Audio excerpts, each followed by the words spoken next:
E aí, antes de começar esse episódio, a gente precisa falar desse luminoso maravilhoso que a gente ganhou da RB Revestimento, Bertinho. Além de dar presente pro Planetinha, esse luminoso maravilhoso, ele vai dar presente para você, cliente do Planetinha, 10% de desconto para quem acessar o link na nossa descrição. Pra sua casa, loja ou pro estilo. Vai lá. Olá, estamos começando mais um Planeta Podcast, um cineclube especialíssimo sobre O Menino do Pijama Listrado, um filme bastante tocante. Mas antes vamos para os recados iniciais aqui. Primeiramente, vá no nosso show de stand-up comedy, tá certo? Tá rolando aqui em São Paulo, toda sexta-feira. Tem link aqui na descrição. Compra lá, tá baratex. É um baita show, o pessoal que tá indo tá se divertindo pra valer. Então vai lá assistir a gente, cara, é na Avenida Paulista. Não é na Avenida Paulista, não. É Muito na perto. Consolação, no entroncamento com a Avenida Paulista, ali bem no T, cara. Então tem transporte público, é um horário que você já saiu do trampo, provavelmente, dá pra matar os 15 últimos minutos da aula pra ela assistir. Eu, Bertinho Rosso, Juliano, e a gente tá sempre levando uma galera da hora aí, que é nossa amiga, que tá colando lá pra fazer depois dos shows deles, que é um horário alternativo das 11 horas na sexta-feira. Inclusive, eu acho que nós estamos começando a nos sentir um pouco mais à vontade. Depois de tanto tempo sem show frequente, a gente fez 3 shows e o negócio tá ficando bom, viu? Sim. Tô ficando orgulhoso do barulho que fazemos. Deixa eu só falar uma coisa. Se você tá assistindo esse vídeo muito depois dele ter sido postado, pode clicar no link aí, porque ele tá sempre sendo atualizado. E aí você pode dar uma olhada na nossa agenda lá e escolher o melhor dia pra você, tá bom? Segue a gente, deixa o like. Eu tenho que falar essas coisas aqui, porque a gente é muito desleixado com isso.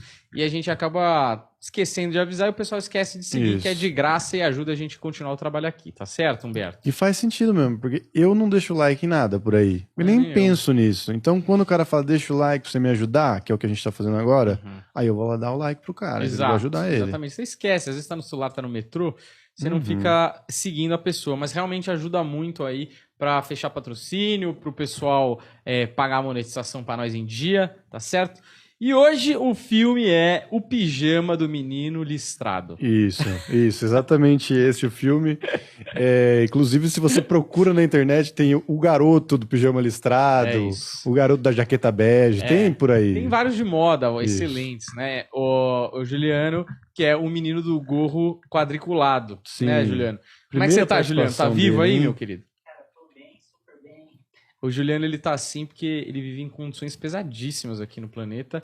A gente mantém ele sobre drogas pesadas pra ele continuar trabalhando aqui, né? Sim, não, e tem uma grande responsabilidade, hoje aqui participando do seu primeiro cineclube, de substituir a grande mente conhecedora de cinema que antes estava aqui. Olha, né? vai tomar um processo Olha, aí, meu. não, eu acho assim, agora, se for me processar por eu falar que você é uma grande mente conhecedora de cinema, Sim. se prove uma grande mente conhecedora de cinema. Isso porque é um bom ponto, né? nunca foi uma grande mente conhecedora de cinema. No mundo do politicamente correto, em que você tem que tomar cuidado com a palavra que você fala, se você falar as palavras corretas ironicamente, porque considerando que as pessoas levam a palavra fria e não levam a intenção em conta, quando você está sendo irônico, você tem que levar as palavras frias. Você não pode levar a intenção em conta, porra, 2 pesos, 2 medidas. Não, Entende o que eu tô dizendo? Sim, não, e você não tem como avaliar a ironia. O grau de ironia Exato. é subjetivo. Exatamente. Entende? Esse é o ponto. Mas eu tenho observado pessoas que têm muito processo pela internet, quando estão falando mal de pessoas, que não é o caso aqui, mas, por exemplo, sei lá, vamos supor, o fulaninho tem briga na internet com outro cara muito influente na internet, e aí esse outro cara muito influente na internet processa fulaninho, e esse fulaninho não pode mais falar o nome do cara muito influente na internet. Ele fala com ironia, arranja um apelidinho escroto, tá totalmente limpo. Quer dizer, não tem dificuldade nenhuma. Eu continuo falando mal de você, eu coloco aí no apelido escroto. Coloco o apelido escroto e tá livre, tá ligado? O Olavo de Carvalho era bom nisso. Exatamente essa linha de pessoa. Eu queria falar aqui como é que foi feita a seleção desse filme aqui. Eu peguei aí filmes de 1h30, que esse é o critério, né? Porque a gente tá sem tempo. Exatamente. Mas assim, filmes bons de 1h30. Semana ótimos. passada foi Noivo Neurótico, Noiva Nervosa. Excelente também. Então, porra. Tá acabando já o filme de 1h30, a gente vai ter que começar a ir pro irlandês. E aí rolou uma conversa no grupo que tá eu, o Juliano e o Humberto. E aí eu mandei uma seleção, o Humberto falou que tava entre Gravidade, Menino do Pijama Listrado e o Clube dos 5. Isso. E aí eu quero mostrar um pouco da personalidade do Juliano, que ele é um fofo. Ele mandou Pijama, Coração. Filme é pesado demais, e lindo, e triste, e tudo. É um poeta esse garoto. Você quer falar sobre essa sua... filme é pesado demais. Você quer se defender, É lindo, Juliano? é triste, Cara, é tudo. O isso, que é cara. tudo, Cara, Juliano? É tudo de bom, cara. É esse tudo filme. de bom. É tudo de bom, Juliano. Você acha bonito o que acontece no filme? Cara, não, Você acha tudo de a bom? história é triste e é bonita ao mesmo tempo, porque é a verdade. amizade de dois garotos ali, pureza pura. Nossa, não sei, cara. É verdade. Fiquei com nó na garganta desse filme. Você tem um amigo assim, Juliano? Ah, eu tenho vários, cara. É. Tenho vários. Inclusive tem dois aqui já. Ah, Juliano, não fala assim que eu pulo pra esse seu lado da cerca, hein? Olha, vamos começar falando desse filme, certo? Que é um baita filme. Ele começa bem já, Começa firme. começa firme. Porque a frase que ele coloca no início do filme é justamente simbolizando a pureza da meninada, né? Da criançada aí, que não tem maldade no coração. E o Sim. filme se passa ali no nazismo, né? Na época do nazismo. E eles são extremamente puros para entender o quão nefasto e o quão sombria é a época que eles estão vivendo, né? Uhum. Porque o moleque principal tem 8 anos e o secundário também. E eles meio que nasceram ali. Eles têm 2, 3 anos de consciência, de vida, né? Sim. Eles nasceram naquele mundo. Pra eles é meio que assim. E tá difícil de entender por que é assim, né? Mas vamos começar do começo, então, infância. Essa parte dos 8 anos aí é extremamente... na frase ele diz, né? Você só se lembra do cheiro... Como é que é? A frase agora eu esqueci, porra. Eu não lembro. Procura aí a frase de abertura do Menino do Pijama Listrado, Juliana. Mas ele quer dizer isso, assim, né? A pureza da criançada aí. E é muito isso mesmo. Esses dias eu li uma frase que é bem clichê aí, que tem nos Instagrams de blogueiros, que é você, o eu criança, teria orgulho de você hoje? Uhum. Porque eu acho que é isso. O seu eu criança era sonhador, não tinha maldade no coração, não tinha inveja. Pelo menos, eu não me lembro, assim, de ter um caso de inveja, sei lá. A gente era mais puro mesmo, todo mundo era amigo, né? Sei lá. Sim, acho que essas coisas vão sendo construídas a partir da sociedade mesmo, porque os valores, né? A gente vai sendo apresentado a valores e entendendo o que é importante, né? Não importante de verdade, mas importante para aquela sociedade, o que aquela sociedade considera importante e o que não é. E aí, a partir disso, você tenta se encaixar. E aí é que acontece o problema.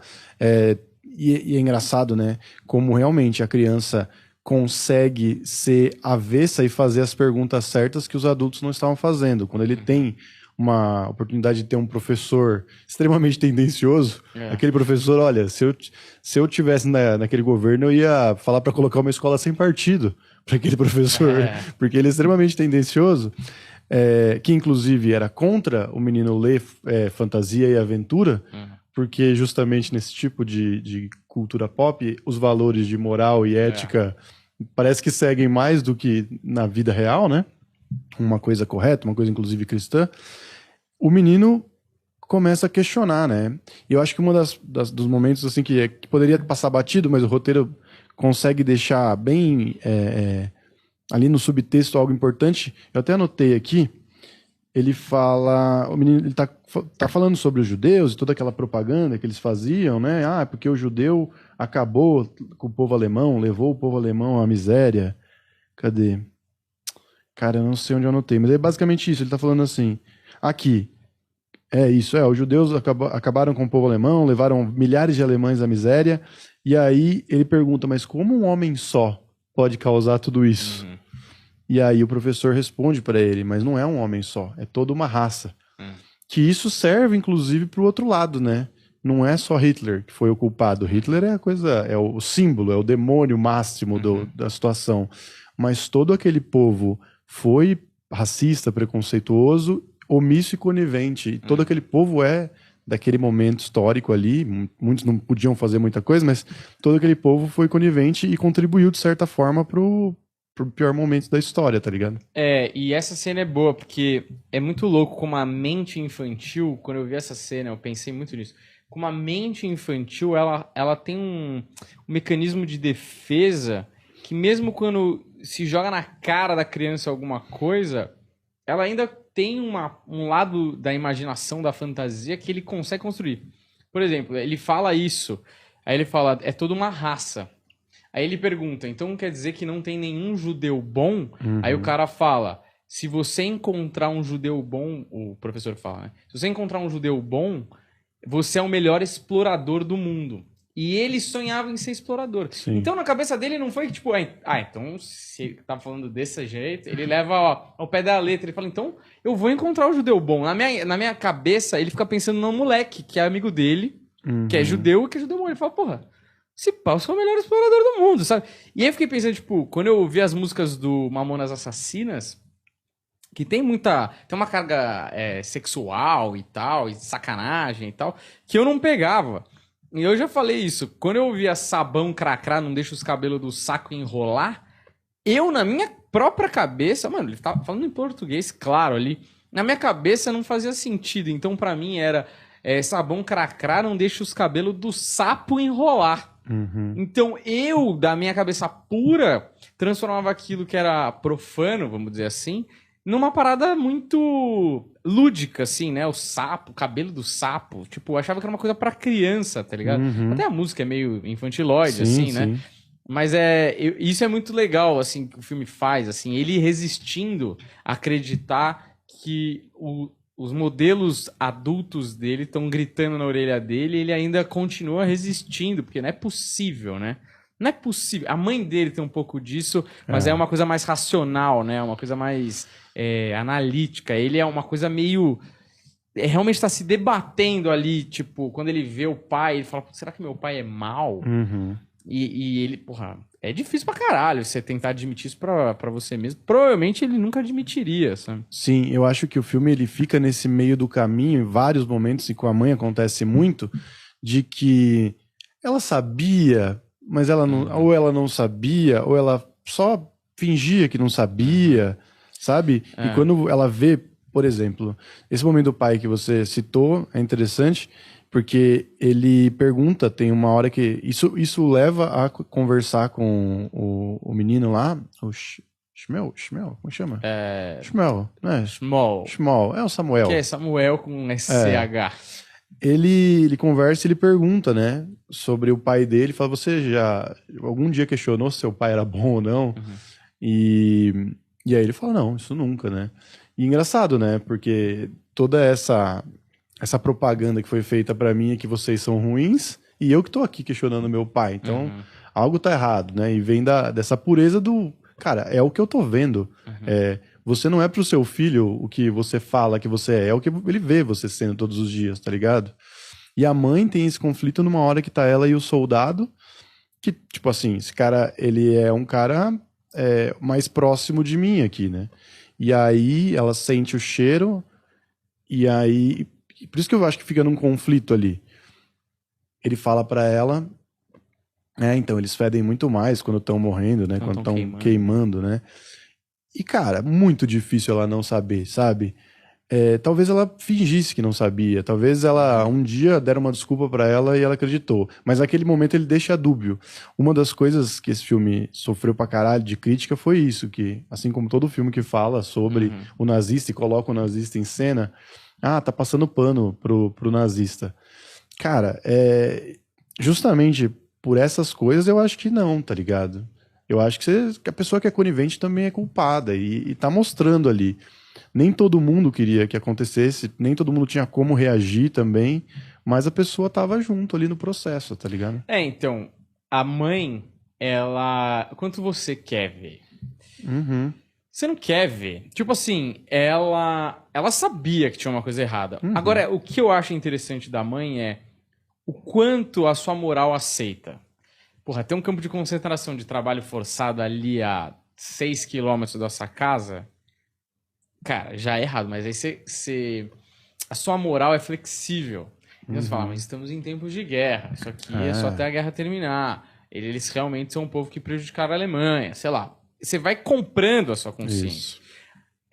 E tem aquela coisa, né? Quando eu era moleque, várias vezes tentaram me falar que Papai Noel não existia e eu demorei. Tipo assim... Falava, esses caras não sabem nada. Por quê? Porque eu não queria. Eu queria que o Papai Noel existisse. É muito mais legal. Essa história é muito mais legal. Sim. Então você compra lá a tua consciência de 1001 formas e tal. A Vera Farmiga eu acho que tá muito bem nesse Tá papel. muito bem. Os dois, né? Os dois atores principais estão incríveis, assim. E ela faz um Breaking Bad ali, né? No sentido de, tipo, a maquiagem, como ela se veste, como ela tá feliz, não sei o quê. A partir daquele momento ali, que é um momento de transformação do personagem, que ela descobre que os caras estão queimando, pra ela ali, a última fronteira, né? Que ela fica questionando o cara. E ela descobre que o marido dela não é só um soldado, né? O cara, ele tá organizando uma fábrica de morte ali, né? Sim. E é um absurdo, assim, né? Mas, assim, o moleque... A mãe... É isso que eu ia falar. A mãe sabe que tá errado porque ela... Quando o moleque vê a fazenda, que é o campo de concentração, do quarto, ela fica puta. Manda colocar coisa na janela e tudo Entendeu? mais. Então, se ela soubesse que tava rolando ali era de boa, ou que tava certo, que ela concordava, dali ela já não devia, entendeu? Eu acho que o que pesou pra ela foi se deparar com a maldade do lado dela. Quando aquele soldado fala uma coisa tão nojenta, tão horrível quanto ele falou ali, como se fosse nada, eu acho que ela fala, caralho, velho. Tipo, quem vai estar do seu lado nas trincheiras? É esse cara. Eu tô compactuando com esse cara, com esse monstro, porque, mano, foi muito assim, tipo, não tinha como ser pior aquela frase ali, tá ligado? Do cara que é o cara, sei lá, o principal imediato a eles ali, é quem cuida deles, tá ligado? Sim. E tem uma coisa que é engraçado, né? Porque ela vira contra ele. E a única, desde o começo, que é contra, que é ótimo, né? Porque a primeira cena lá, uma das primeiras cenas do filme, é a festa de comemoração do promoção do pai do moleque. E aí ele é parabenizado pelo pai, ó que orgulho e tal, não sei o quê. E a mãe já demonstra insatisfação pela escolha do filho, pela carreira militar, embaixo do partido nazista, né? Então a mãe sempre foi a única personagem contra. Sim. E dentro do partido nazista, e isso era bem comum na época, depois na União Soviética também era comum, você tinha que denunciar um parente ou alguém que você visse que era contra o partido, né? Ditadura, obviamente, que é ditadura. E aí, esse soldado que fala isso pra mulher dele, ele é afastado porque o cara descobre que o pai fugiu da Alemanha. Sim. Por conta da tomada do poder dos nazistas, e ele não denuncia o pai. O pai muda pra Suíça. E ele espirra esse soldado pro fronte de batalha e não mais pro campo de concentração. E a mãe fala, ele deu sorte, né?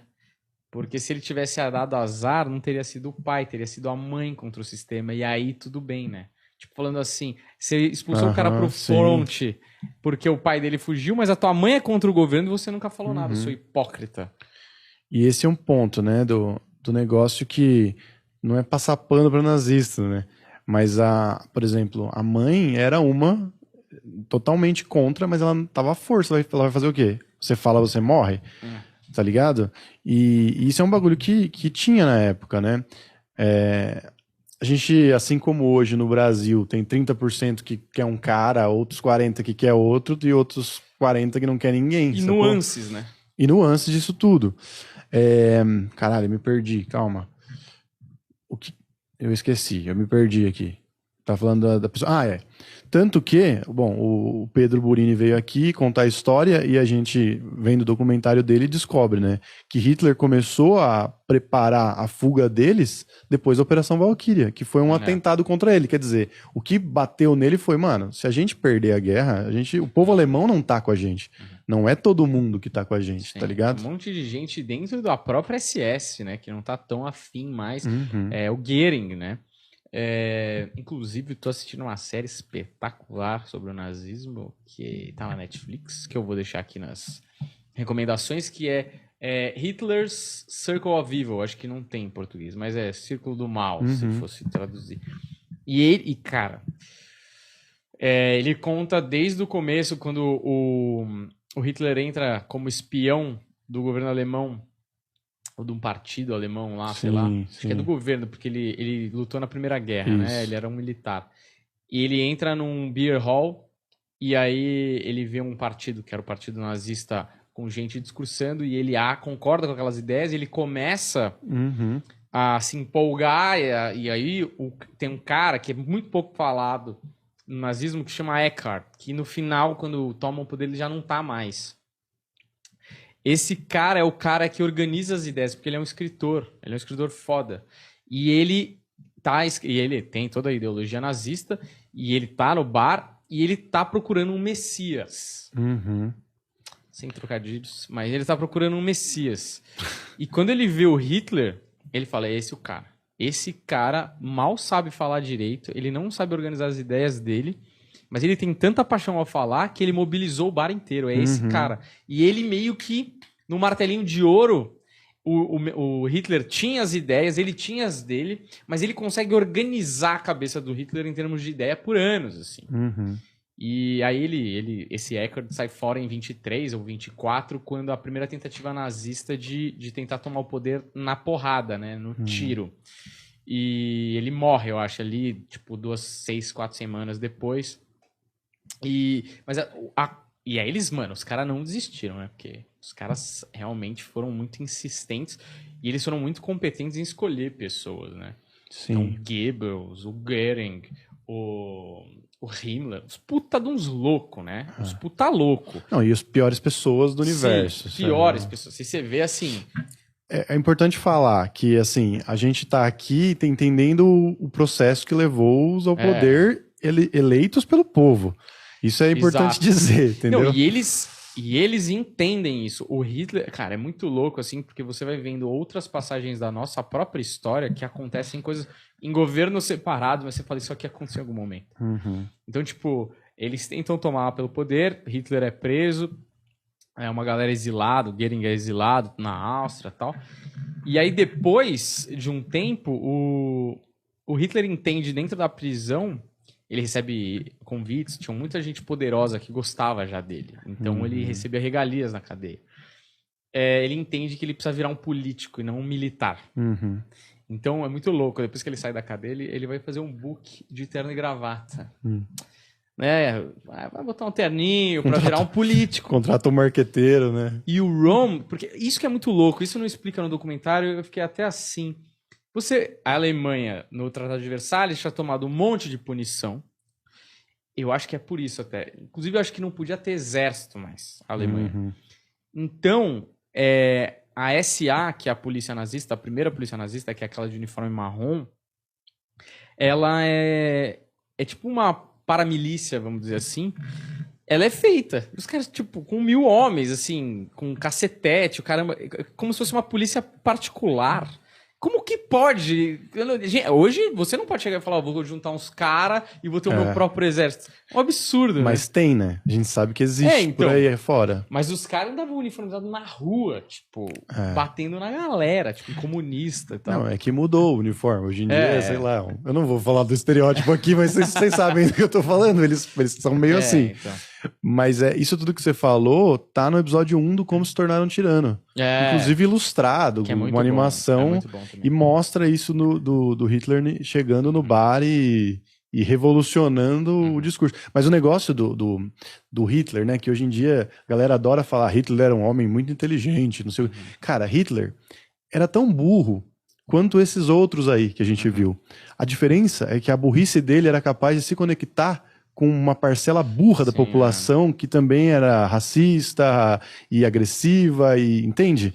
Esse é o ponto de Hitler. Ele não é que ele era inteligente, é que ele era o necessário para cativar aquele povo raivoso, entende? Cara, eu acho assim, vamos botar inteligência no lugar de inteligência e emoção no lugar de emoção. A eleição de Hitler é totalmente baseada na emoção. E aí eu te falo por quê. Por quê?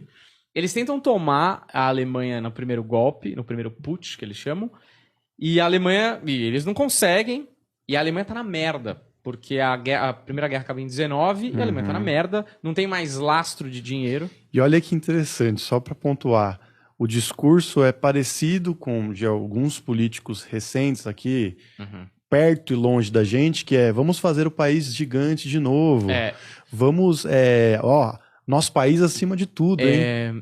O slogan, eu acho que é Alemanha renasce. Você entende como é parecido esse tipo de Eu acho que é discurso? isso, mas é bem aí, o Gigante Acordou, é uma coisa bem dessa. Uhum, Por quê? Porque é um povo tentando resgatar a autoestima, né? uhum. E lá na frente, em 30, o que acontece? Aliás, quando ele sai da cadeia, acho que é 27, ele sai da cadeia e a Alemanha já tá com uma economia revigorada. Então aquele discurso dele cai em ouvidos surdos. Porque a galera fala, mano, esse cara é um puta louco, a gente tá bem aqui de economia. Porque o discurso dele é tão inflamado que tem inimigo dentro do país, de matar judeu e não sei o quê. Matar judeu ainda não. Mas, não assim, diretamente, mas ele tá começando a eleger culpados, uma coisa de 1984, exato, eleger culpados. que é nós contra eles, entendeu? Exatamente. E aí, na eleição de 28, o Partido Nazista coloca os deputados para as eleições e 12 são eleitos em 500, que é nada, é tipo ridículo. Em 30 é depois da Grande Depressão. E a Alemanha tá na merda. Por quê? Porque quem tava emprestando dinheiro para a reconstrução da Alemanha era o próprio Estados Unidos. Só que em 28, nas eleições, Hitler e o Partido Nazista falavam isso. Porque como eles eram ultranacionalistas, eles ficavam putos do dinheiro tá lá fora. Quer dizer, eles estarem pagando juros para países de fora e que isso ia dar catástrofe, não sei o que lá. Quando quebra a bolsa em 29 e a Alemanha vai pro buraco junto, ele sai de um louco e vira um profeta. E aí que a porra começa a virar, entendeu? Então, eles elegem a galera do Partido Nazista, e aí nessa segunda eleição, agora eu não vou lembrar exatamente o número, porque tava tão na merda o país, que em 30 eles têm de novo eleições nacionais. E aí, mano, Goering, como é que é o nome dele? Goebbels, ele, mano, eleito assim com uma votação absurda, nem ele esperava, acho que foram 200 e tralalá deputados políticos foram eleitos e tal. Porque, mano, tudo na emoção. Isso é emoção, e lógico. No ponto de vista econômico, ele talvez tinha uma razão, mas ele deu uma baita sorte. E também o jeito de resolver dele é muito lógico, né? Tipo, sim. Se você toma coisas que não é sua, entendeu? Tipo... Mas assim, eu acho que era muita insistência. Querendo ou não, quem eu acho que era meio gênio era o Goebbels. Porque de propaganda, né? Exato. De manipulação de massa. Mas... é isso que resolveu a parada, cara. Ele colocar cor nos cartazes, os vídeos que ele fez da turnê do Hitler pela Alemanha fazendo discursos é cinematográfica. E a ideia era colocar ele meio semideus, assim, né? Sim, mano, eles contrataram uma das maiores cineastas da época pra fazer o Triunfo da Vontade, que era, mano, como mostrar um deus, tá ligado? No meio do povo. Que, mano, é um mito, né? Assim, é tipo assim... Essa palavra não, né, Humberto? Não, mas você entende? Você entende que a construção é a mesma? É que a galera não quer admitir, né? Mas a construção, a iniciativa é essa, tá ligado? Não é coincidência ter pessoas no governo que deixaram isso escapar, tá ligado?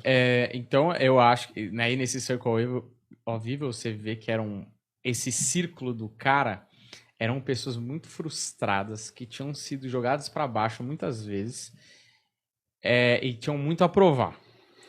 O próprio Goebbels, ele era deficiente e ele era super tímido e ele era um cara que meio... Ele mancava, ele era um cara meio misfitoia, assim. O pessoal não gostava muito dele, assim, ele não era muito popular na escola e tal.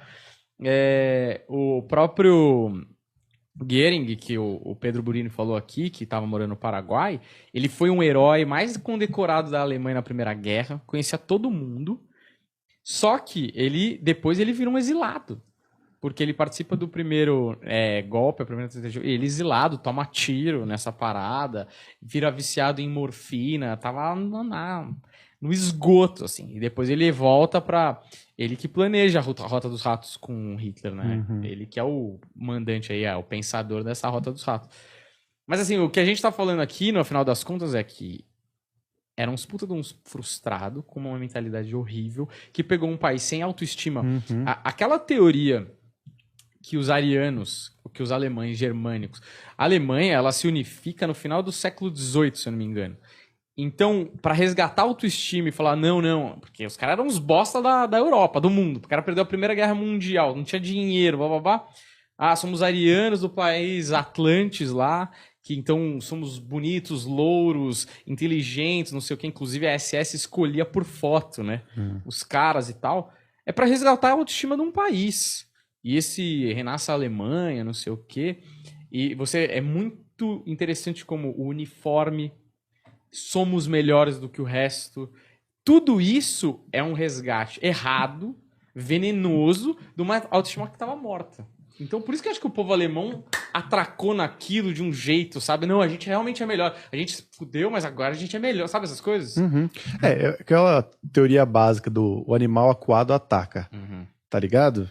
E é isso, quando você tem problemas sociais, você vai gerar violência, você vai gerar corrupção, porque as pessoas, elas atacam pra sobreviver, tá ligado? E é meio isso. Agora, Juliano, você achou a frase do começo? Então, gente, eu achei algumas... Peraí. Eu achei algumas frases do filme, mas eu não achei a do começo.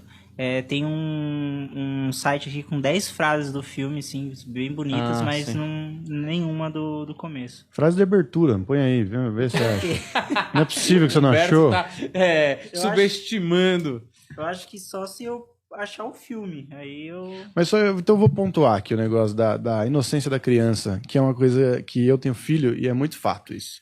Nós viemos de uma geração, a geração antes da nossa, vou colocar assim, era uma geração, eu não gosto de usar dessa maneira, mas o fato é que estruturalmente racista, entendeu? É uma geração que ouviu dos pais muito racismo, e às vezes o racismo era algo que estava ali já, inerente ao cara, não que o cara fosse cruel ou algo disso, mas veio o resquício da escravidão que a gente teve no país, entendeu?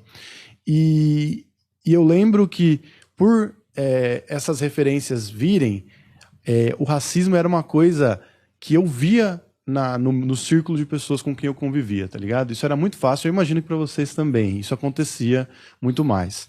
Com a gente crescendo, entendendo o mundo e vendo o absurdo que é o racismo, a gente foi tomando posição em relação a isso. E é bizarro, assim, bizarro, né? Para comparar as duas épocas, para você ver como a formação do ser humano, a partir dessas referências que ele recebe, é o que faz, né, as coisas acontecerem. Eu olho pro Theo hoje e eu não vejo nada de racista no Theo, sabe assim? Porque ele não teve a referência de mim, ele nunca ouviu nenhum comentário racista de mim em casa. E eu vejo que os amigos dele da escola também, isso já não tá mais presente, tá ligado? Então, ou seja, a criança, ela nasce pura, tá ligado? É a sociedade que vai corrompendo e com valores errados que a gente coloca, tá ligado? E a tendência é que vá melhorando, né? Eu sei que demora, porque é um processo de... meus avós, que são ótimas pessoas, mas que têm resquícios de escravocratas, assim, entendeu? Vão morrer. E aí meus pais que têm um pouquinho menos disso, mas ainda tem alguma coisa... Meus pais, eu digo, a geração, Sim, né? a geração. Tem um pouquinho menos, e aí a gente tem um bem menos, e aí, assim, é óbvio que daqui, sei lá quantas gerações, vai ter zero. Mas é aquela coisa, né, cara? Não dá pra prever o futuro, mas eu acho que a gente tá num caminho positivo. Sim. É lógico que se a gente olha coisas hoje, é um absurdo. Mas a informação que chega numa determinada elite, numa cidade gigante, num país grande, desenvolvido, bababá, é numa velocidade. O cara que mora no interior da puta que pariu lá, que não tem internet, não tem TV, que, a comunicação é limitada, a informação é limitada, esse cara, pra gente, ele tá em 1960. Então, pra chegar em 2020, talvez seja em 2000, entendeu? Não é, o mundo virou esta página, cara. É aqui viramos essa página. Lá na Mongólia, talvez não. Lá na Tanzânia, talvez esse seja outro problema. Mas eu achei a frase. Achou, vamos lá. Tá vendo, Juliano? Você falhou agora, hein? O cara procurou em quanto tempo? Ora, Juliano, você também, viu? Vai lá. A frase tá em inglês aqui, mas eu vou traduzir. Mas aí também ele achou em inglês, né? Achou no site.com, né? Não, mas é nesse site aí, daquelas 10 frases. Não sei se você percebeu, mas nosso programa é dublado. Não dá pra você ficar... Não, mas eu traduzo aqui em tempo real. Vai lá. A infância é medida por sons, cheiros e visões. Antes da obscura... Peraí, que essa parte aqui é mas, muito ó, adjetivada. É bem isso que a gente tava falando. É exatamente isso que a gente tava falando. Vai lá. Antes da Como é que eu posso falar isso? Antes da... Não é obscura, antes das trevas da razão expandirem. É isso que ele quer dizer. Então, a infância é medida por sons, cheiros e visões antes que eu acabei de falar. As trevas da As razão. trevas da razão expandirem. As sombras, né? as trevas, tipo... É que é escuro, a escuridão da razão. E é engraçado ele colocar a escuridão da razão. Porque geralmente a razão é tida como luz. A luz, exatamente. Né? Mas aqui, que ele não tá falando do nazismo aqui, ele tá falando de uma coisa mais ampla que pode ser dado para tudo, né? Quando a criança é pura tal, e é cheiro, é visão, é tudo meio novo. Você é um explorador.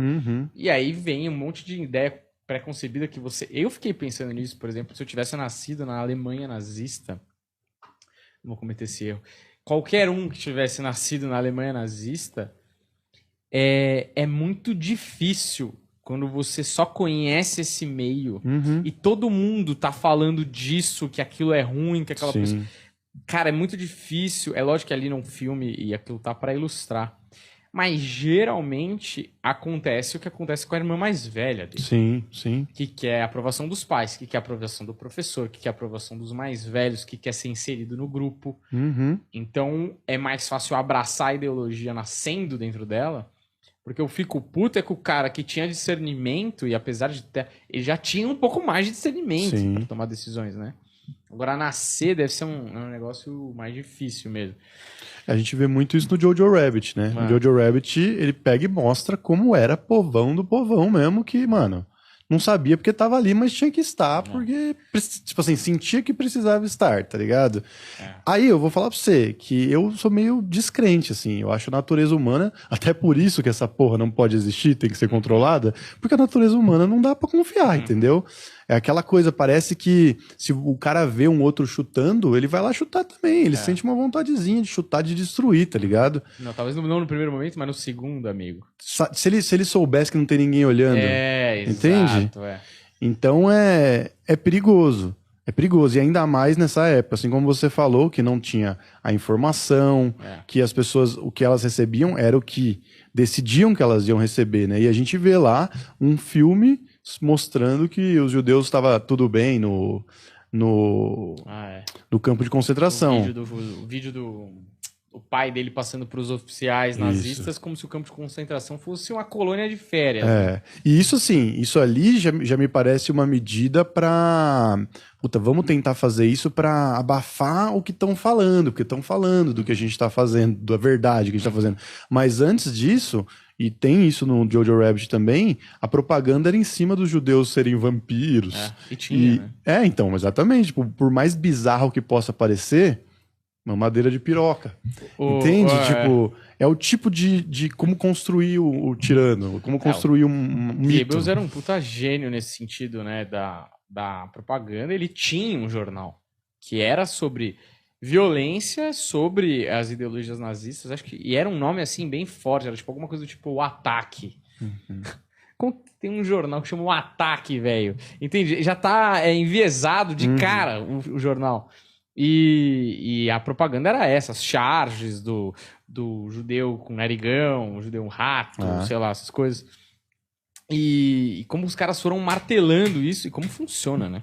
Principalmente para a população que puta, quer fazer parte. É impressionante como o ser humano quer fazer parte, cara.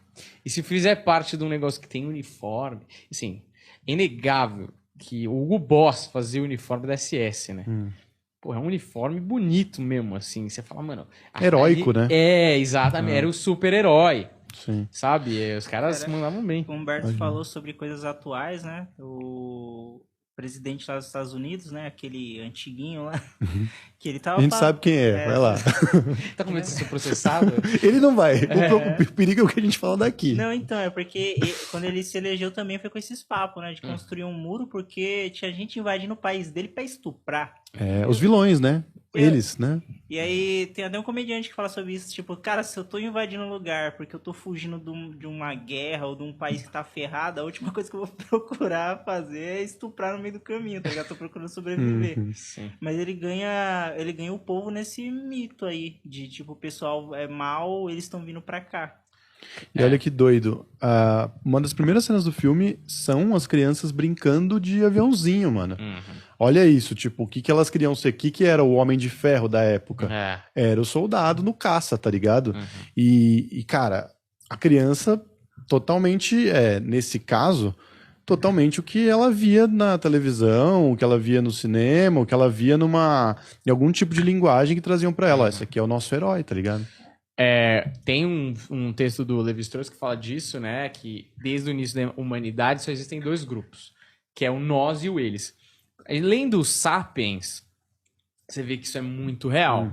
Então, qualquer ser humano que fisicamente parecesse com outra pessoa que não fosse a sua própria tribo, ele era potencialmente um inimigo, porque existia uma disputa de espaço, você não sabe quem é esse cara, você não sabe até nem que espécie que é, às vezes não era nem da mesma espécie. Era reativo de você proteger a sua prole, as suas mulheres e o seu território, e aquilo automaticamente, biologicamente falando, aquilo era um motivo de atenção.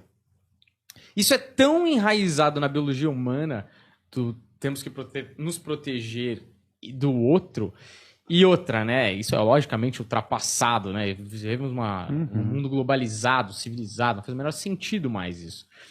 Mas isso tem um fundo biológico, e é perigoso, porque assim, se você for pensar, o ser humano gosta de fazer parte de uma comunidade.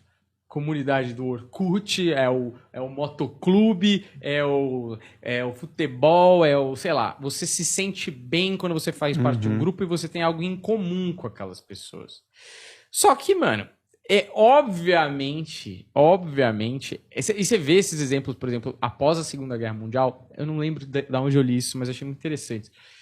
Depois da Segunda Guerra Mundial, começa a estourar em vários lugares casos de OVNI.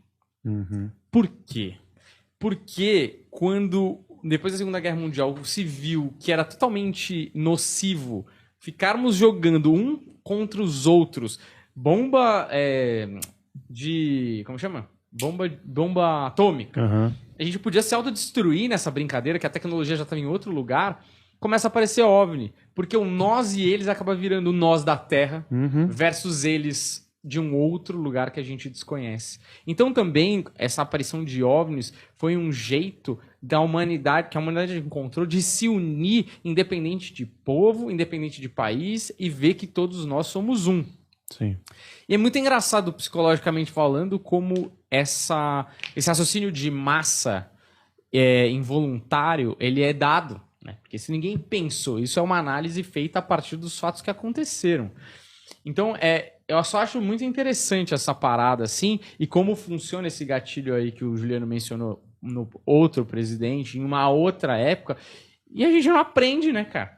Não aprende, porque ainda assim se avalia voto muito mais com o coração do que com a mente, né? Sim, e é o negócio, né, a gente tem o George Orwell de novo fazendo Revolução dos Bichos, que é, na sua essência, imagino que uma crítica ao comunismo, mas você vê que não importa o lado. Se é autoritário, velho, vai acabar no mesmo lugar. A crítica ao comunismo falava que alguns animais são mais iguais do que os outros animais. Que é basicamente o nazismo, tá ligado? Que não são a mesma coisa, né? Só pra deixar claro. Mas, enfim, é isso que me deixa um pouco confuso. Criança tem a essência pura, mas parece que se tiver a oportunidade de ser cruel, também, tá ligado? Inclusive, uma das indicações que eu vou colocar aqui é o Caçador de Pipas. Que é também uma criança, só que no caso um adulto, revendo tudo o que aconteceu e colocando na balança. Porque aqui o próprio Bruno, quando pressionado, ele trai, né? Ele trai na hora que o menino está lá limpando os copos e tal, ele vai lá e leva uma coisa. Quando pressionado, ele dá pra trás. Mas ali eu entendo, assim...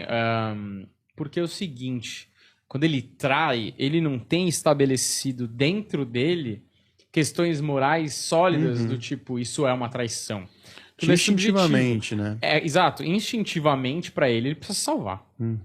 Tem um soldado da SS gritando na minha cara e eu posso me livrar com uma mentira. É isso, a criança tá pensando na própria sobrevivência. Em termos biológicos, é tipo assim, tem um lobo aqui. Entre eu e ele, vai ele, foda-se. Sim. Eu acho que é por aí, eu não acho que é moral a escolha dele, entende? Eu não acho que é consciente, eu entendo isso, assim, mas meio que reflete nesse ponto de que se um dia uma sociedade estiver acuada, ela vai atacar para sobreviver, tá ligado? No fim das contas, que nem aquilo que a gente tava falando, né? O orgulho alemão tava tão abalado que a gente precisava resolver de alguma maneira e a gente elegeu, a gente não, né? Os caras lá elegeram um vilão, um inimigo. Eu acho que o paralelo ele é parecido, assim, ele é paralelo. As duas situações elas são paralelas sobre reação humana. A diferença é que a gente tem um indivíduo infantil, não formado ali, e uma sociedade. Não, né? mas eu acho, inclusive, que o produto nazismo, Hitler, Segunda Guerra, é lógico, né, gente? Devido às proporções, é também culpa do Tratado de Versalhes. O meu pai falava isso, se você não dá saída e pressiona alguém, a única saída que ele tem é pra cima de você. Porque a prioridade dele é sobrevivência. E se pra sobreviver ele tem que passar por cima de você e é a única opção que ele tem, ele vai. Foi meio isso. É óbvio que tem um monte de coisa. Mas assim, colocando no micro e colocando no macro, se o Tratado de Versalhes tivesse sido um pouco menos pesado, talvez ele teria dado espaço para evolução econômica e política da Alemanha de uma maneira que eles conseguiriam se estabelecer e o orgulho talvez não tivesse tão ferido, porque chegou a ponto do cara ter que queimar dinheiro, porque o dinheiro não valia tão pouco, que a inflação era completamente absurda, que era melhor queimar o dinheiro na fogueira e não morrer de frio do que tentar juntar dinheiro para comprar um pão. Então, os caras tiraram todo o ouro da Alemanha, o que tirou o lastro do dinheiro, que naquela época o lastro do dinheiro era o ouro que tinha o país. E aí, cara, eles praticamente falaram, morra de fome aí, se virem, o problema não é nosso. Se vocês começarem essa guerra, a gente vai comer tudo que tem ao lado e pau na máquina, né? E eu entendo que hoje em dia é muito mais humanitário qualquer decisão que vai ser tomada, inclusive pondera-se muito mais, porque todo mundo tem bomba atômica também, tem esse ponto. E a ONU não existia, né? A ONU começou a existir depois. Mas assim, pondera-se muito mais, inclusive, né, porra, tem um presidente querendo invadir o outro país, tipo, hoje ainda, tá ligado? Então pondera-se muito mais nas negociações, talvez tenha evoluído o tipo de convivência que a gente tem que ter, tá ligado? Mas ainda é muito difícil avaliar, assim, eu não sei, assim, o que tem de certo e errado. Acho até que a humanidade está tentando se acertar em relação a isso, mas eu não sei se a decisão que eles tomaram lá na época não fosse a mais correta, entendeu? A mais que parecesse mais razoável. Quem? Os países que ganharam? Exatamente. Ah, não. Acho que, mano, os caras queriam meter a mão no dinheiro, foda-se. Não, acho que isso tá acima de tudo. Mas você tem que dar uma desculpa, né? Então, eu não sei dizer. Eu não sei dizer se teria jeito de fazer diferente, entendeu? Que eu acho que ali ainda era meio barbárie, cara. É bizarro como a sociedade moderna cresceu muito nos últimos anos e pra mim é absurdo. Você tirar todo o ouro de um país é um saque, velho. Você tá roubando outro país. Entende? A guerra é por X motivo e aquele motivo é acertado, sabe? Agora você vai lá e saqueia território, ouro. Porra, se faz um saque geral e ainda assina um negócio tipo, vocês não podem ter exército, vocês não podem isso, vocês não podem aquilo, vocês não podem... Assina aí que você perdeu. É uma assinatura em coação. Então, eu entendo, mas tipo assim, é uma assinatura em coação como cavaleiros, porque já ganhamos de vocês, já batemos vocês, mas assim, porra, eu deixo você com o exército, você vai invadir a Polônia, então, caralho. Mas não tipo assim, eu entendo, mas a medida... Eu não sei como líder, como eu resolveria o problema. Então, mas tudo bem, mas beleza. Eu não tô dizendo que não... Mas tirar todo o dinheiro do laço do país é surreal, não existe. Você deixa as pessoas para morrer de fome. A guerra é entre exércitos, não pode envolver... tipo, se você soltar uma bomba, você pega um avião e solta uma bomba num lugar que não é de guerra, que é de inocente, isso é um crime de guerra. Não é assim, guerra é soldado contra soldado. Sim, deveria ser, né? Então, se você tá... Eu não consigo ver, isso pra mim é absurdo. Tipo assim, exército, ele é necessário pra soberania do país. Qualquer país tem exército. Você tirar um exército de um país, ele fere também soberania nacional. Você não pode ferir soberania nacional. E outra, quando você não tem um exército é pra, teoricamente, não é pra entrar em guerra. É pra não invadirem suas fronteiras, é pra casos, sei lá, de terrorismo, sei lá. Coisas que envolvem a soberania nacional. Uhum. Então não é razoável você falar ser proibido de ter um exército, entendeu? Não, razoável não é. Mas eu entendo que a emoção da época, e inclusive para os povos que foram afetados e países devastados por uma guerra que também seria injusta no quesito de que você tem alguém muito mais forte que você vindo para cima de você e destruindo, estuprando suas mulheres e tudo mais. Quando você coloca desse jeito, por mais não razoável que seja, ele é uma boa justificativa para o momento. Puta, Entende? mas ele dá o motivo da SA existir. Concordo. Acabou, entendeu? Que é uma bola de neve. É uma Tipo, bola de neve. Tem coisas que você não pode fazer porque ela não vai deixar de ser feita. Ela vai ser feita de maneira clandestina, ela vai ser feita de um outro jeito que vai ser muito pior lá na frente. Então é isso, a SA só nasce porque não tem um exército pra controlar a parada, entende? Sim. Tipo, E aquilo, talvez naquele momento organizado na cabeça deles não houvesse uma referência capaz de provar esse ponto que hoje você tem, porque você viu a história acontecendo. eu né? acho que é isso, e eu acho que é uma coisa meio... Por exemplo, a Alsácia e Lorena, que era uma briga lá. Cara, você acha que estão ligando? Tinha dinheiro ali, tinha mina ali, sei lá, tinha grana. É grana. Uhum. Assim como tinha petróleo no Oriente Médio, ninguém se importa. Tem um país de joelho. Uhum. É isso, tem um país de joelho. Como que eu posso tirar o máximo de dinheiro aqui sem poder me ferrar lá na frente? É que naquela época era uma visão mais civil, no sentido de tipo, a gente invade a casa desse cara que bateu na minha mãe e eu vou tirar tudo que ele tem daqui. Eu vou lá e bato no cara que bateu na minha mãe. Isso, teoricamente, assim, teria elas por elas, né? Mata o cara, sei lá. Aí você tá saindo, você vê uma TV. Aí você tá saindo, você vai ver um relógio. É lógico. Você fala, mano, o cara já tá no chão ali.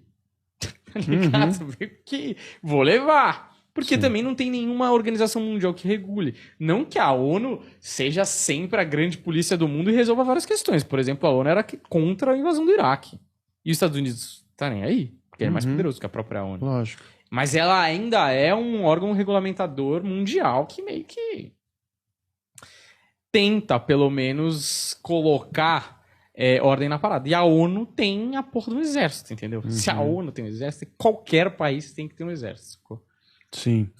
Esse filme, eu acho que tecnicamente, ele é o pior filme que a gente já tratou. Pior não, vai. Pior é muito forte. Ele é o menos rebuscado, menos sofisticado que a gente já trabalhou aqui, mas ele tem uma história muito poderosa. Mas eu queria... E aí essa história muito poderosa gera toda essa discussão aqui que a gente falou de uma ou duas cenas e tá 40 minutos falando dessa uma ou duas cenas, tá ligado? Mas eu queria deixar falar só de dois pontos de técnica muito importantes desse filme. Um é toda a construção, né, toda a direção do filme e aí, junto com uma direção de arte, iluminação, trabalha a coisa do branco e preto o tempo todo, né? O quadriculado o tempo todo e a coisa da prisão o tempo todo. Então ele sempre deixa um lado ali atrás de escadas, atrás de cerca, com a sombra da janela, constrói o tempo todo, né? A prisão e mostra, né? No fim das contas, que todo mundo, quando está num regime de guerra, agressividade e preconceito e tudo mais, todo mundo está preso e que no final você tem a criança indo para um... A gente pode até falar mais, Juliano, que se emocionou pra caralho. Não, mas também, como isso, não, né? Mas o Juliano, especialmente, você mostra que ele não tem diferença nenhuma entre as pessoas quando nem percebemos que seu filho alemão, ariano, superior, estava indo tomar o banho, pra câmara de gás, tá ligado?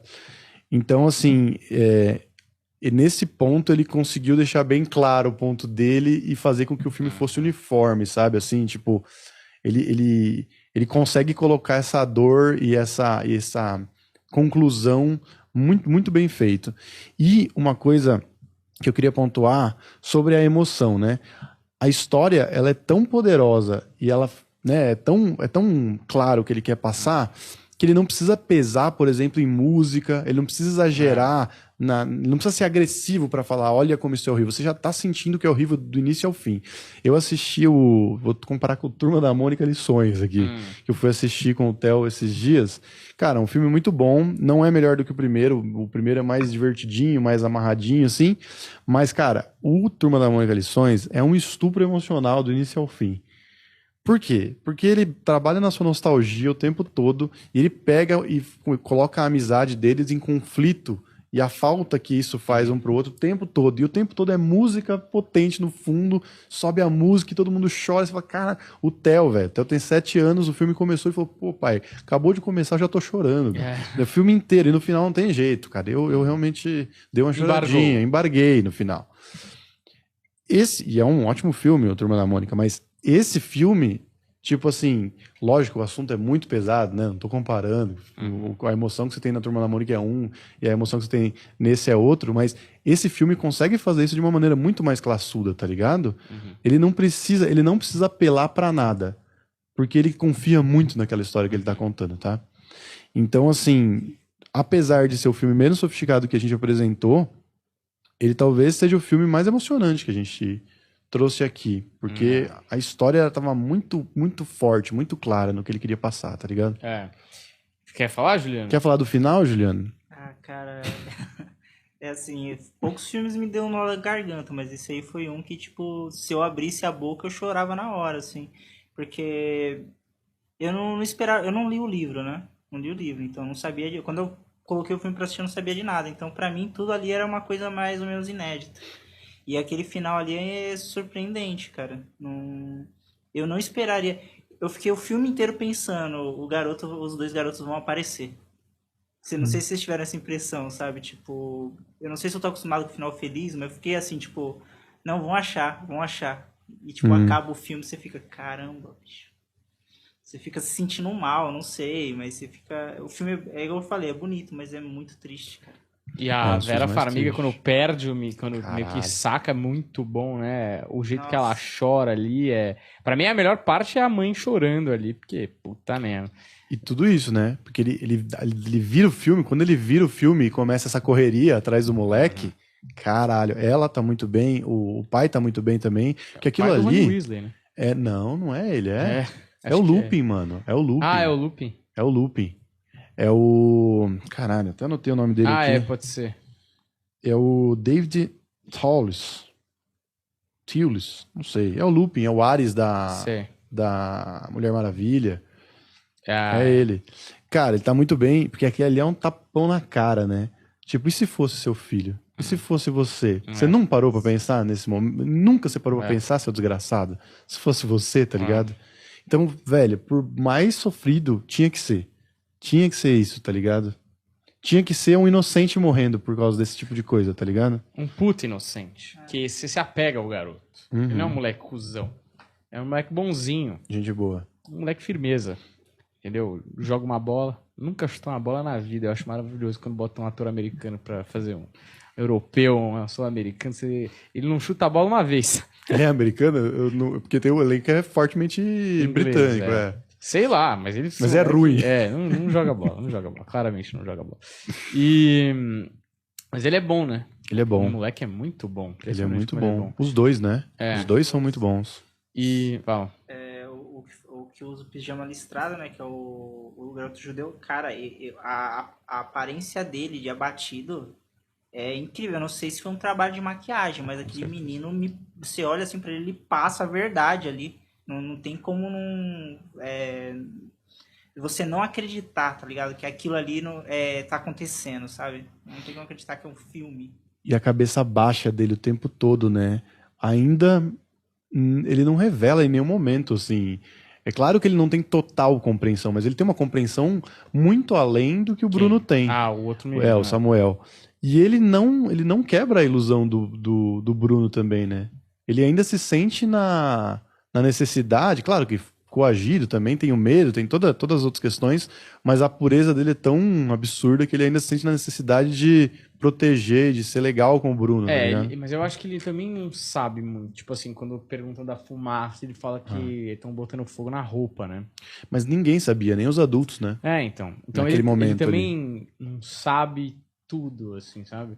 Tem até alguém, tipo, os avós dele morrem, né? Uhum. E ele não sabe bem por que os avós dele morrem, porque também lá dentro devem proteger o moleque, né? Uhum. Até um determinado ponto. Mas ali ele vê que o moleque tá passando fome, que não é gostosinho, que ele não pode ir pra nenhum lugar e tal. Agora é realmente espantoso, assim, como quando você tá assistindo o filme, obviamente você torce pro melhor. E você fica esperando uma parada meio lista de Schindler. Uma parada meio tipo, o pai vai entrar em consciência, a mãe vai mandar soltar, pelo menos o Pavel e o moleque, sei lá. Precisou desse susto. O Pavel morreu espancado, né? Então. Horrível, né? Aquela cena horrível do soldado saindo da mesa ali. E é isso que você falou, né? Tipo assim, o soldado tava sendo pressionado por um superior. É aquela cadeia, né? O cara pressiona em cima, aí o cara pressiona o de baixo, que pressiona o de baixo, que pressiona o de baixo.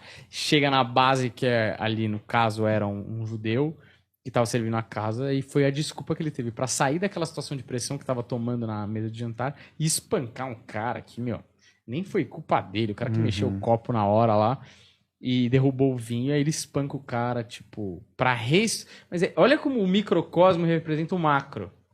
Ele vai e espanca o judeu, e ele tava numa posição desse tamanho perante o cara que era superior dele, porque ele não tinha denunciado o pai que tinha fugido do país. Ele tava desse tamanho. Pra se sentir grande de novo, ele arrebenta o judeu e fala, olha como eu tenho poder ainda. Sabe? E é isso, né? Ele tá com a autoestima lá embaixo, e ele acha um culpado que é menor que ele, ou seja, que tem menos poder que ele, menos força e tal, bate no cara até matar, para ele resgatar essa autoestima, esse poder, esse lugar no mundo. Olha como é, né? Você colocar alguém como inferior, é aquela coisa, se você puder chutar, você vai. Num dia ruim, você fala, eu preciso ter alguém que esteja se sentindo menos que eu, sabe? Cara, outra cena que eu acho muito foda, na verdade, são... Bom, todas as participações do Pavel lá, mano, o cara é muito bom e o jeito que construíram o personagem foi muito bom, né? Porque a primeira aparição dele, eles estão na cozinha, tomando café, se não me engano, e aí ele entra com os vegetais.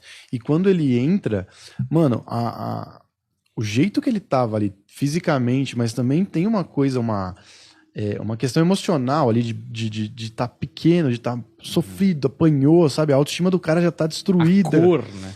Você vê a cor da mãe e a cor dele é surreal. Esse cara tá cinza. E aí, o menino olha pra ele, tipo assim, é um sub-humano pro menino. A visão do menino é tipo, mano, isso aqui, o ser humano não devia... Tipo, ele chega a ter um asco porque ele fala, mano, o que é isso? Essa pessoa não tá vivendo como um ser humano deveria estar vivendo, tá ligado? Ele não sabe processar isso, mas ali naquele momento é isso.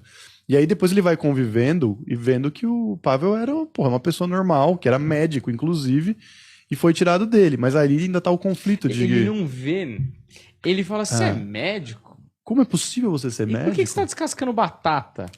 E aí ele lá na frente ele fala com o menino. Os adultos são engraçados, porque o pai do menino é relojoeiro, eu acho. Exatamente. Aí ele agora tá trabalhando na fazenda, aí ele fala, os adultos são engraçados, né? O cara se forma em medicina e tá descascando batata lá em casa.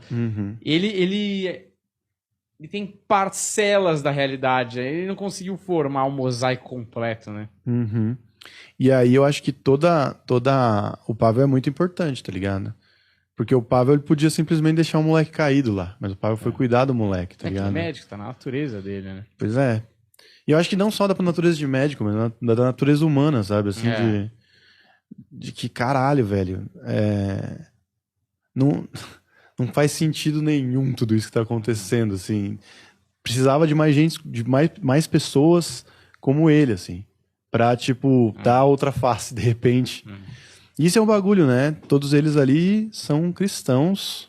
Mostra, inclusive, cena deles rezando e nas orações mostrando que eles estão indo contra tudo que foi, entre aspas, ensinado pelo grande símbolo da igreja deles. Pois é, né? É triste, é horrível. Inclusive, aqui talvez a gente não consiga, né? Porque realmente é um tema tão sensível. É óbvio que a gente aqui tá falando de filme, de arte, mas, mano, é inimaginável como que era real. Assim, eu fui pra Auschwitz. Eu tive no campo de concentração. É uma das piores experiências. É muito pior do que a gente vê em filme. É muito pior. Porque lá eles falam de coisas que você tá vendo, cara. Você tá lá no lugar e fala, foi aqui. Por exemplo, tem coisas lá em Auschwitz que eu nunca vi em outro filme. Por exemplo, um dos castigos em Auschwitz era um lugar de 70 centímetros quadrados e às vezes eles colocavam 3 ou 4 judeus pra dormir ali. Não dava pra sentar. E no dia seguinte tinha trabalho forçado. Os caras não jantavam, sopa rala. O barracão ali, em Auschwitz, quando eu fui pelo menos, tem um vão embaixo da casa que não é fechada a casa. Assim, tipo um vão. E ali, cara, choveu dentro. Tinha gente que dormia no chão. Cara, era lama. O cara dormia na lama, velho. E outra, os caras, por causa do frio, porque não tinha calefação naqueles barracões, os caras dormiam tudo junto em cima, na mesma cama. E às vezes o cara precisava ir no banheiro. Às vezes era um velho que tava lá, o cara fazia ali, mano. Ia descendo no beliche o bagulho, tá ligado? Uns bagulho assim que você fala, mano. Como, tá ligado? Como que deixaram isso acontecer, sacou? E a sucessão de pessoas que, como a gente falou, são várias nuances. Desde da mente criadora de um projeto assassino desse, até o cara que viu e não fez nada, sabe? Uhum. Tipo, O omisso tem culpa também. entendeu? Então, cara, que de catástrofe humana, sabe? Isso não foi uma coisa que aconteceu em 1200, tá ligado? Faz 70 anos, mano. Uhum. Meu avô morreu com 86, sacou? E que bom que existem esses filmes pra mostrar. Que bom que tem que existir o Jojo Rabbit pra humilhar o nazista e mostrar como ele é patético, mas tem que ter o menino do pijama listrado pra pegar o coração e fazer assim, ó. E falar, cara, sente essa porra, olha isso aqui. Olha desse jeito, sabe? Cara, eu tenho algumas indicações pra fazer. Vocês querem ir pra essa parte? Vocês têm mais alguma coisa pra falar? Não. Você quer falar mais alguma coisa, Juliano? Cara, só um detalhe que você falou que o menino também era protegido, né? O do pijama listrado.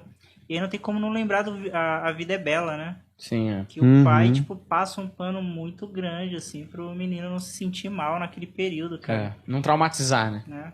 É doido, assim, como as coisas...